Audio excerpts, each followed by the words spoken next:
Nos primórdios do tempo, quando o mundo ainda respirava a pureza de sua criação, a vida fora dos portões do Éden era uma sinfonia de esforço e descoberta. O sol, que no jardim derramava seu calor como uma carícia, agora beijava a terra com um fervor que exigia suor. O vento, que antes sussurrava segredos entre as folhas de árvores perfeitas, agora soprava sobre planícies abertas, carregando o pó da terra e a promessa de chuva.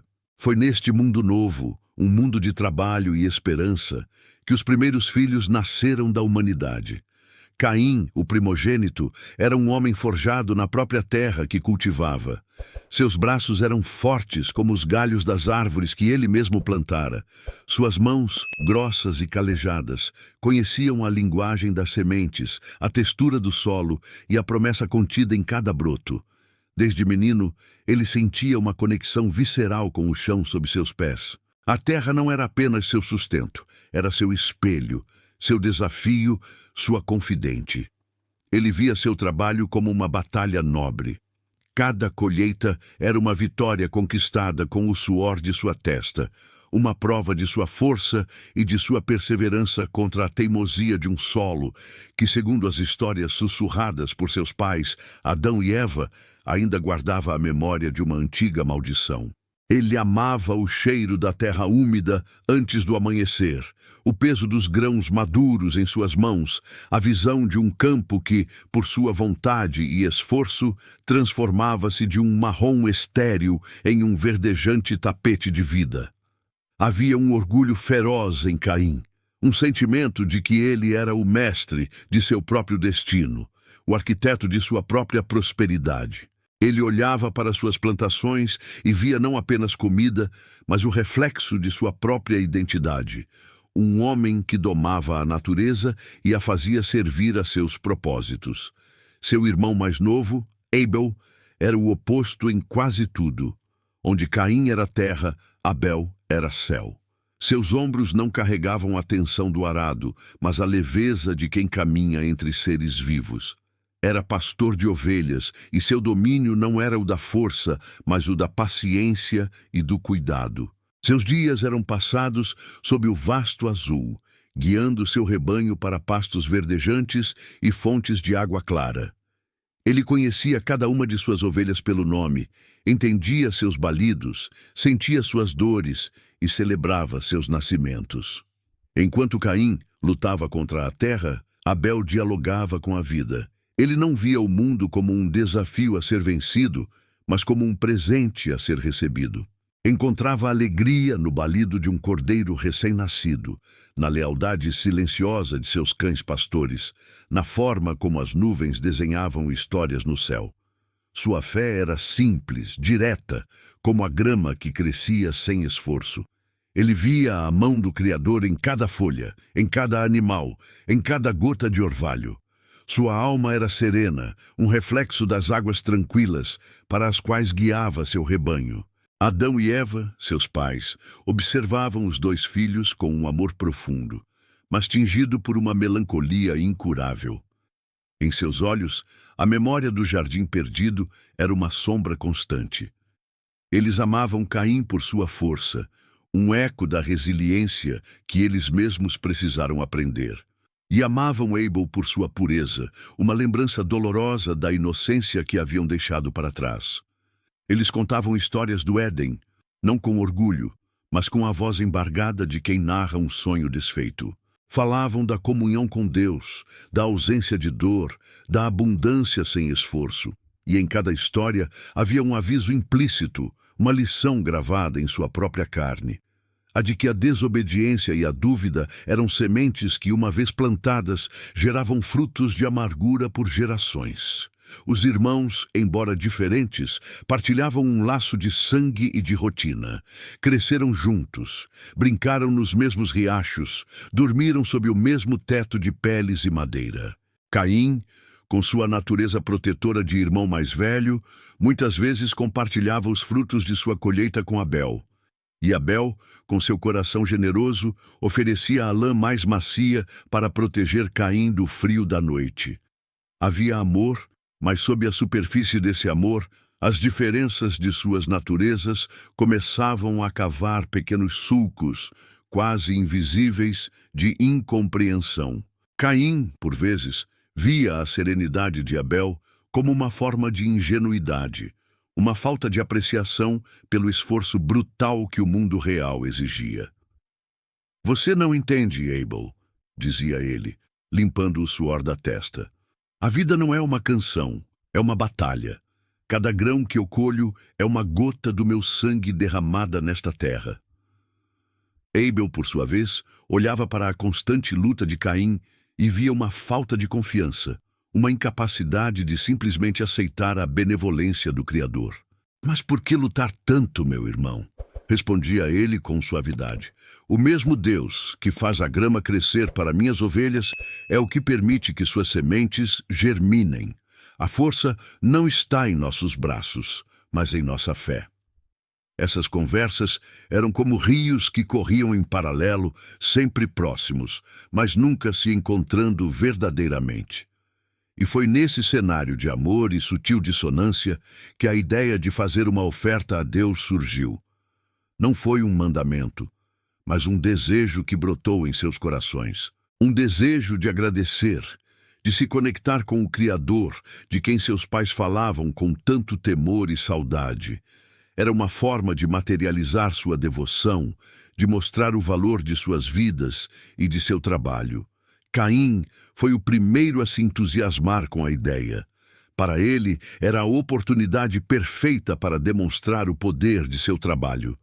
Durante dias, ele percorreu seus campos, selecionando com um cuidado meticuloso os melhores produtos de sua colheita. Escolheu os frutos mais viçosos, os legumes mais perfeitos, os grãos mais cheios e dourados. Cada item era um troféu, uma medalha de sua batalha contra o solo.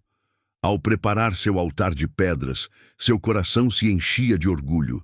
Ele imaginava Deus olhando para sua oferta e reconhecendo a força, a dedicação e o sacrifício que ela representava. Esta não era apenas uma oferenda, era a prova de seu valor. Abel também preparou sua oferta, mas com um espírito diferente. Ele não buscou o mais forte ou o mais impressionante, mas o mais puro. Ele caminhou entre seu rebanho e escolheu o primogênito de suas melhores ovelhas, um cordeiro sem defeito, cuja vida era um símbolo da promessa e da inocência. Ao levá-lo ao seu próprio altar, seu coração não estava cheio de orgulho, mas de uma gratidão silenciosa e profunda. Ele não via a oferta como uma demonstração de seu próprio mérito como pastor, mas como a devolução de uma pequena parte da vida que o próprio Deus lhe havia confiado. Sua oferenda era um sussurro de agradecimento, não um brado de autossuficiência. Chegou o dia. Sob o céu da manhã, os dois irmãos se postaram diante de seus respectivos altares, construídos a uma certa distância um do outro. Adão e Eva observavam de longe, seus corações uma mistura de orgulho e prece. O fogo foi aceso. Do altar de Abel, uma fumaça branca e pura subiu aos céus. Erguia-se em uma coluna reta e firme, como se o próprio céu a estivesse puxando para si, um elo visível entre a terra e o divino. O cheiro que se espalhava era suave, uma fragrância de paz e aceitação. Era como se a própria natureza estivesse em harmonia com aquele sacrifício de gratidão. Então, Caim olhou para seu próprio altar. O fogo crepitava, consumindo os frutos perfeitos de seu trabalho. Mas a fumaça que se erguia era diferente. Era densa, escura, pesada. Em vez de subir, ela se arrastava pelo chão, relutante, como se a terra da qual viera a estivesse reivindicando de volta. O cheiro era acre, um odor de esforço não correspondido, de orgulho rejeitado. O vento parecia soprá-la de volta para o rosto de Caim, envolvendo-o em um véu de sua própria oferta recusada. O coração de Caim parou. Ele olhou de seu altar para o de Abel e depois de volta para o seu. A mensagem era clara, silenciosa e esmagadora. Sua oferta, o fruto de seu suor, de seu sangue, de sua luta, não havia sido aceita. A oferta de seu irmão, nascida da calma e da paciagem, havia sido recebida com agrado. Naquele instante, o orgulho que o sustentava se transformou em pó. Em seu lugar, nasceu um sentimento frio e cortante de humilhação. A confusão inicial rapidamente deu lugar a uma pergunta que queimava em sua alma como um veneno. Por quê? O amor que sentia por seu irmão naquele momento foi eclipsado por uma sombra escura e disforme. Ele não via mais Abel, o pastor sereno, seu companheiro de infância. Ele via o favorito, o escolhido, e no solo de seu coração, onde antes cresciam as sementes do orgulho, uma nova e terrível semente acabava de ser plantada, a semente da inveja. Seu rosto se fechou, seus punhos se cerraram, e o céu pareceu escurecer sobre sua cabeça. O primeiro ato do primeiro drama humano havia terminado, deixando no ar o silêncio pesado de uma bênção e o prenúncio sombrio de uma maldição. Nos dias que se seguiram ao sacrifício, um silêncio gélido desceu sobre a família. Não era a ausência de som, pois a vida continuava com sua rotina de trabalho e ruídos. O rebanho de Abel ainda balia nos campos, e o som do machado de Caim ecoava enquanto ele abria novas clareiras para o plantio. Era um silêncio mais profundo, um silêncio da alma, que se instalara como uma névoa espessa entre os dois irmãos. O mundo, para Caim, havia perdido suas cores. O sol da manhã não mais o aquecia com promessas, mas o acusava com sua luz, expondo a ferida aberta em seu orgulho. A terra que ele tanto amava agora parecia zombar dele, cada torrão de solo um lembrete de sua rejeição. Ele trabalhava com uma fúria renovada, não mais por amor ao ofício, mas por despeito. Cada golpe de sua enxada era uma pergunta raivosa lançada aos céus. Por que não eu? O que fiz de errado? A noite não lhe trazia descanso, mas um tormento de pensamentos que giravam em um redemoinho sem fim. Ele repassava a cena da oferta 1000 vezes em sua mente.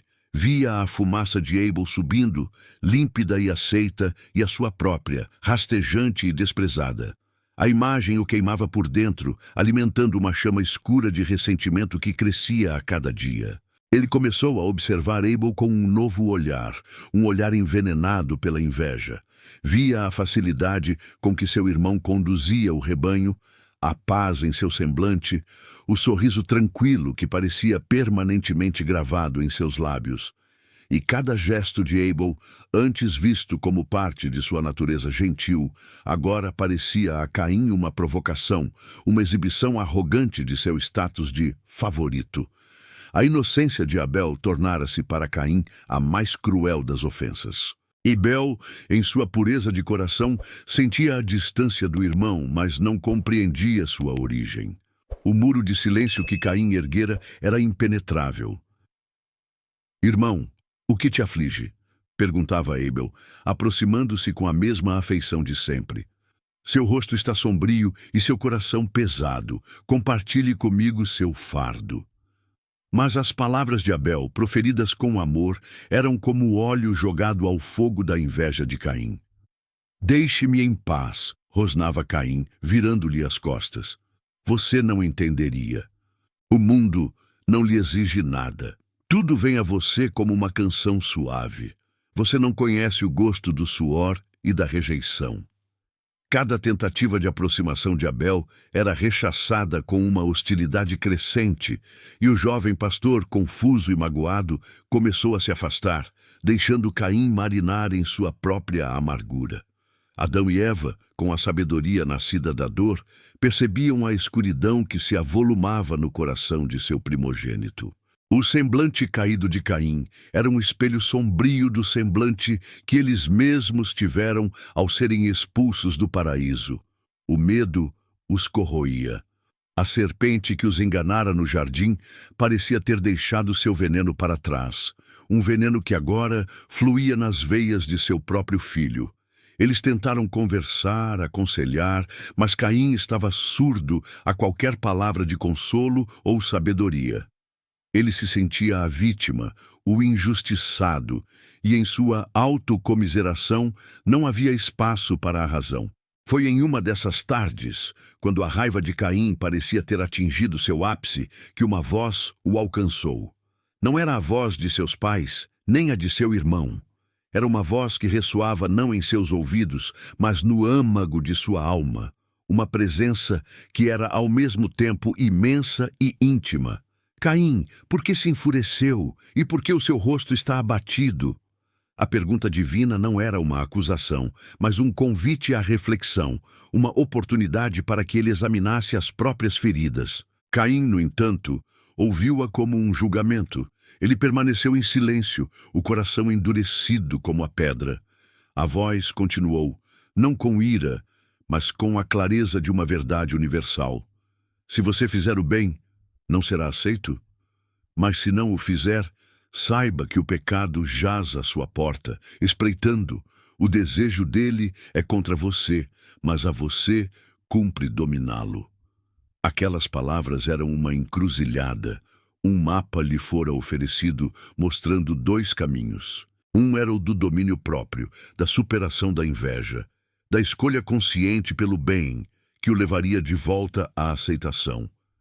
O outro era o da submissão ao ressentimento, um caminho que o levaria para as garras da escuridão que já o espreitava. A escolha era sua. O poder de dominar o mal que crescia dentro de si estava em suas mãos. Era o maior teste de sua liberdade. Mas o coração de Caim, cego pelo orgulho ferido, não conseguiu ver a misericórdia naquela advertência. Ele a interpretou como mais uma confirmação de sua falha, mais uma prova de que ele era o filho imperfeito, o que precisava ser corrigido. A oferta de domínio pareceu-lhe um fardo impossível. Em vez de lutar contra a besta que estava à sua porta, ele decidiu, em um ato de rebelião silenciosa, abrir-lhe a porta e convidá-la a entrar. A semente da inveja, regada por dias de ressentimento e agora fertilizada por uma divina advertência mal interpretada, finalmente germinou. Ela se transformou em uma planta escura e retorcida em seu coração, e seu fruto era um plano terrível. Na manhã seguinte, Caim se aproximou de Abel. Seu rosto, pela primeira vez em muitos dias, não estava contorcido pela raiva, mas exibia uma calma artificial e perturbadora. A tempestade havia passado, mas dera lugar a uma quietude mortal, como o olho de um furacão. "Abel, meu irmão", disse Caim, e sua voz soou estranhamente amigável. "O dia está claro e a terra descansada. Deixemos nossos afazeres por um momento. Vamos juntos ao campo, onde o horizonte é mais amplo. Tenho algo a lhe mostrar." Abel, cujo coração não conhecia a malícia, sentiu uma onda de alívio e alegria. Aquele convite parecia o fim do silêncio, o primeiro passo para a reconciliação. A frieza de seu irmão parecia ter se dissipado, e a esperança de ter seu companheiro de volta aqueceu sua alma. "Claro, meu irmão, que boa ideia!" respondeu ele com um sorriso radiante, a inocência em seus olhos brilhando como o sol da manhã. "Nada me faria mais feliz do que caminhar com você." Ele deixou seu cajado encostado em uma rocha e se virou para seguir Caim, sem perceber o brilho gélido no olhar de seu irmão, sem ver a sombra que se projetava atrás dele, uma sombra que parecia ter a forma de uma serpente pronta para o bote. Eles caminharam lado a lado, em direção aos campos abertos. O silêncio retornara, mas agora era diferente. Não era um silêncio de raiva, mas de antecipação. Para Abel, era a antecipação da paz restaurada. Para Caim, era a antecipação do fim de sua dor, um fim que ele mesmo planejava forjar com as próprias mãos. O sol da manhã subia no céu, lançando longas sombras sobre a terra, e duas delas, a de um assassino e a de sua vítima, caminhavam juntas para o primeiro túmulo do mundo. Os campos se estendiam diante deles, como um mar de grama e flores silvestres, um cenário de paz idílica que contrastava violentamente com a tempestade que se formava na alma de Caim. O ar estava fresco. O céu era de um azul profundo e sem nuvens. Pássaros cantavam nas árvores distantes. Era um mundo que celebrava a vida, alheio ao ato de morte que estava prestes a profaná-lo. Caminharam até chegarem a um lugar isolado, um pequeno vale cercado por rochas, onde o som de suas vozes não ecoaria. Abel, ainda exultante com a aparente reconciliação, falava animadamente sobre seu rebanho, sobre um cordeiro que nascera naquela manhã, sobre seus planos de encontrar novos pastos. Caim ouvia, mas suas palavras não o alcançavam.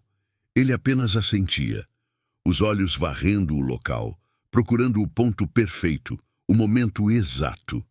Aqui está bom, irmão, disse Caim, parando abruptamente. Vamos descansar um pouco.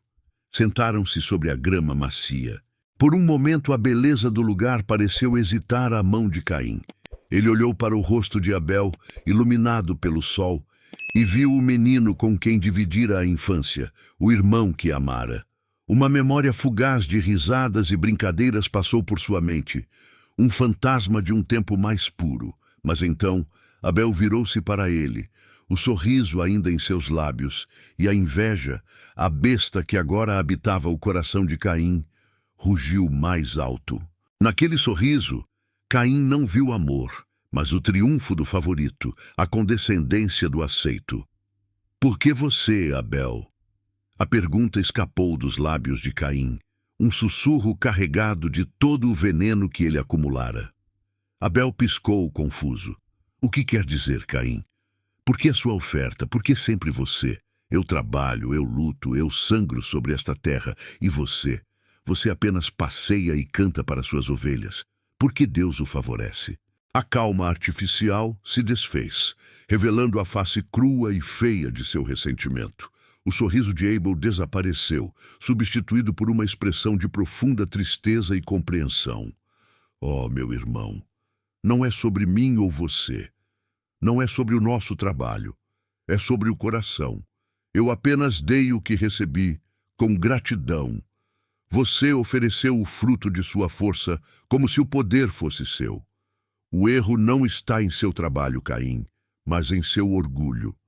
As palavras de Abel, embora verdadeiras, foram a sentença final.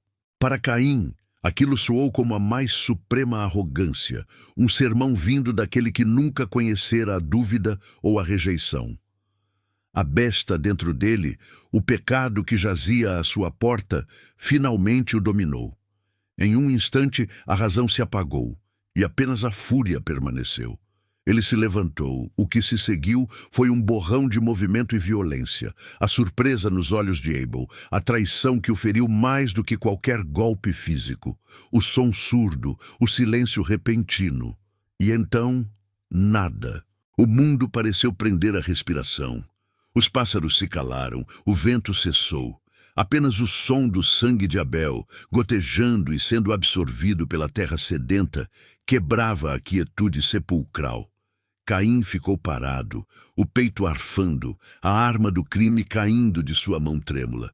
Ele olhou para o corpo imóvel de seu irmão, a vida esvaída, o sorriso para sempre apagado. E a fúria que o consumira se dissipou tão rápido quanto viera, dando lugar a algo infinitamente pior. A clareza gelada e horrível do que havia feito. Não houve triunfo, não houve alívio. Apenas um vazio imenso, um horror que o engoliu por inteiro. O peso de seu ato o esmagou. Ele não havia matado apenas seu irmão. Ele havia assassinado uma parte de si mesmo, a parte que ainda era capaz de amar. O silêncio que ele tanto desejara agora era um grito ensurdecedor em sua alma. Em pânico, ele arrastou o corpo de Abel para perto de umas moitas, cobrindo-o com folhas e terra, em uma tentativa fútil e patética de esconder seu crime, não dos olhos dos homens, pois não havia outros, mas dos olhos de Deus e de sua própria consciência. Ele se levantou, as mãos e as roupas manchadas, e tentou se recompor. Mas algo havia mudado para sempre. A própria terra sob seus pés parecia diferente, hostil. Ele se sentia um estranho em seu próprio mundo. Foi então que a voz retornou, não como um sussurro na alma, mas como um trovão que abalou os céus e a terra. Onde está Abel, seu irmão? A pergunta era a última chance de confissão, a última porta aberta para o arrependimento. Mas Caim, agora um prisioneiro do medo e da vergonha, escolheu o caminho da mentira. Eu não sei, respondeu ele, a voz desafiadora tentando mascarar o tremor. Acaso sou eu o guardião do meu irmão? A resposta, insolente e falsa, selou seu destino. E a voz, agora não mais inquisidora, mas cheia do peso da justiça e da dor, proferiu a sentença. O que você fez? Escute, a voz do sangue do seu irmão clama a mim desde a terra. E agora, maldito é você por causa da terra, que abriu a boca para receber de suas mãos o sangue de seu irmão. A maldição era uma imagem espelhada de seu crime e de sua identidade. Ele, Caim, o homem da terra, o mestre do solo, agora seria rejeitado por sua maior paixão. Quando você cultivar a terra, ela não lhe dará mais a sua força. Você será um fugitivo e um errante pelo mundo. O desespero finalmente quebrou a casca de arrogância de Caim. A realidade de sua punição o atingiu com força total. Meu castigo é maior do que posso suportar, clamou ele, o terror em sua voz. Hoje você me expulsa desta terra e terei que me esconder da sua face. Serei um fugitivo e errante pelo mundo, e qualquer um que me encontrar me matará. Naquele lamento havia um vislumbre de justiça divina. Caim, que não mostrara misericórdia, agora temia a falta dela. Mas mesmo na punição, havia um traço de uma graça insondável. Não será assim, respondeu a voz. Qualquer que matar Caim será vingado 7 vezes. E o Senhor colocou um sinal em Caim, não uma marca de vergonha para que todos o apontassem, mas um sinal de proteção para que ninguém, ao encontrá-lo, tirasse sua vida. Sua vida, agora um fardo de culpa e exílio, lhe foi preservada. Ele teria que viver com as consequências de sua escolha, carregar a memória de seu irmão em cada passo de sua jornada errante. Com o sinal em sua testa e o vazio em seu coração, Caim se virou. Ele deu uma última olhada para a terra que fora seu lar, para a casa de seus pais, que ele nunca mais veria. E então, ele partiu.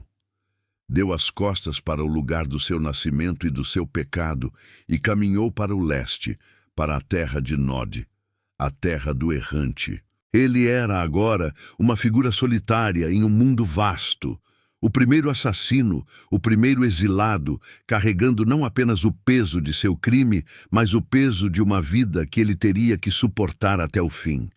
O sol começava a se pôr, tingindo o céu de um vermelho que parecia o próprio sangue de Abel, clamando para sempre desde o chão. A vida de Caim tornou-se uma longa e poeirenta estrada sem destino. A maldição não era apenas uma sentença, mas uma realidade diária e tangível. A terra, que antes respondia ao seu toque com vida e abundância, agora se tornara estéril sob seus pés. As sementes que ele plantava apodreciam no solo. As fontes de água pareciam secar à sua aproximação. A natureza, que fora sua aliada, agora o via como um inimigo. Ele era um fantasma caminhando sobre um mundo que o rejeitava, e cada nascer do sol era um lembrete de sua alienação. O sinal em sua testa era sua companhia constante. Nos primeiros anos, ele o via como uma marca de vergonha. Quando encontrava outros clãs e tribos que começavam a se espalhar pela terra, via o medo e a desconfiança em seus olhos. Ninguém ousava lhe fazer mal, como a promessa divina garantira, mas ninguém também ousava lhe oferecer abrigo ou amizade. O sinal que o protegia da morte também o condenava a uma solidão profunda. Ele era intocável, uma ilha de dor em um oceano de humanidade. As noites eram as piores. Sob o manto de estrelas, o silêncio era preenchido pela memória de Abel. Ele não via mais o irmão como o rival, o favorito, mas como a vítima de sua própria fúria cega. Lembrava-se do sorriso de Abel, de sua voz gentil, de sua fé inabalável.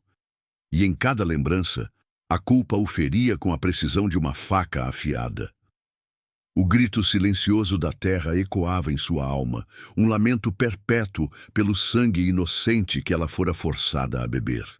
Por muitos anos, Caim foi apenas isso, um errante, um homem assombrado, definido pelo pior momento de sua vida. Ele sobreviveu, mas não viveu.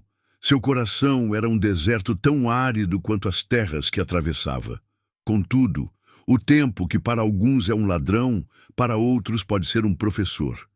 Lentamente, dolorosamente, uma transformação começou a ocorrer no âmago de Caim. A solidão forçada o obrigou a olhar para dentro de si mesmo, para o abismo de sua própria escuridão. Ele começou a entender a advertência divina que havia ignorado. O pecado jaz à porta. A ti cumpre dominá-lo. Ele falhara em dominá-lo, e o pecado o devorara. Sua jornada errante o expôs a todo tipo de sofrimento humano. Ele viu a fome, a doença, o medo, e ao testemunhar a dor dos outros, começou a sentir algo além de sua própria autocomiseração: empatia. Um dia, encontrou uma família cuja carroça havia quebrado, deixando-os presos no deserto. O velho Caim teria passado por ele sem um olhar. Mas algo o fez parar. Usando a força que antes usara para lavrar a terra, ele ajudou a consertar a roda. Esses pequenos atos de bondade não o absolviam de seu crime, mas começaram a redefinir sua identidade. Ele ainda era Caim, o fratricida, mas talvez pudesse ser algo mais. Finalmente, cansado de fugir, ele parou na terra de Nod. Ali, ele tomou uma decisão que mudaria seu destino. Se a terra não lhe daria mais seus frutos, ele não mais dependeria dela. Ele construiria. A construção era um ato de criação, o oposto direto de seu ato de destruição. Ele não construiria para si mesmo por orgulho, mas para os outros, para criar uma comunidade, um lugar de refúgio contra a vastidão solitária do mundo. Ele usou seu conhecimento da terra não para plantar, mas para encontrar os melhores locais para poços, as pedras mais fortes para fundações.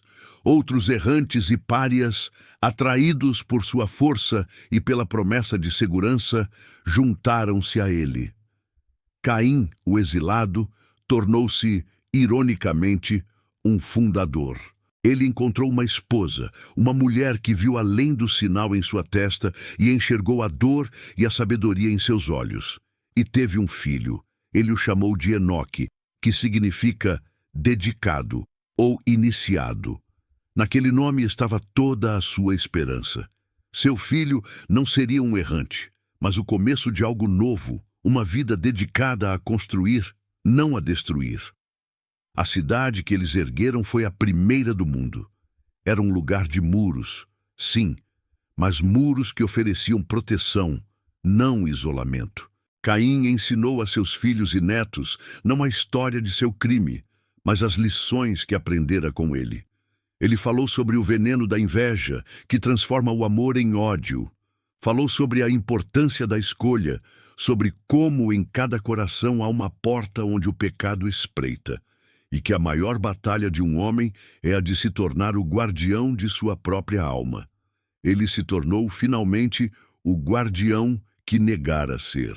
Não de seu irmão, a quem falhara em proteger, mas da memória dele e da lição que sua morte ensinara.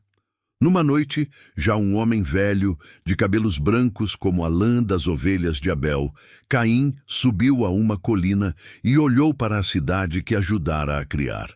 As luzes das fogueiras e das casas brilhavam na escuridão, testemunhas da vida e da comunidade. O som de risadas e música chegava até ele, trazido pelo vento. Ele tocou o sinal em sua testa. A marca ainda estava lá, um lembrete indelével de seu passado. A dor pela perda de Abel nunca o abandonou completamente, mas ela não era mais a totalidade de sua existência. havia se transformado em um solo fértil de onde a sabedoria e o propósito haviam brotado. Ele entendeu, enfim, a profundidade da justiça e da misericórdia divinas. Sua vida não lhe fora tirada para que ele pudesse sofrer sem fim, mas para que tivesse tempo de aprender, de se transformar. A redenção não veio através do perdão que apaga o passado, mas através da ação que constrói um futuro com significado. A lição de vida que ele deixaria como seu verdadeiro legado era clara. Nossas piores falhas não precisam ser o nosso destino final. A escuridão que habita em nós só tem poder se a alimentarmos. A escolha de dominar nossos demônios, de transformar a culpa em responsabilidade e o remorso em ação construtiva, é a essência da jornada humana. O sangue de Abel clamou da terra por justiça, e a justiça foi feita. Mas a vida de Caim, em sua longa e dolorosa transformação, tornou-se um testemunho silencioso de que mesmo da mais profunda queda, uma semente de esperança pode ser plantada e que o amor por um irmão pode, no final, ser honrado não pela perfeição, mas pela busca incansável de ser melhor. E essa, talvez, seja a mais bela e poderosa das oferendas. Se você está gostando dessa história, deixe seu like, inscreva-se no canal e compartilhe de onde você está assistindo. A sua participação é muito importante para nós.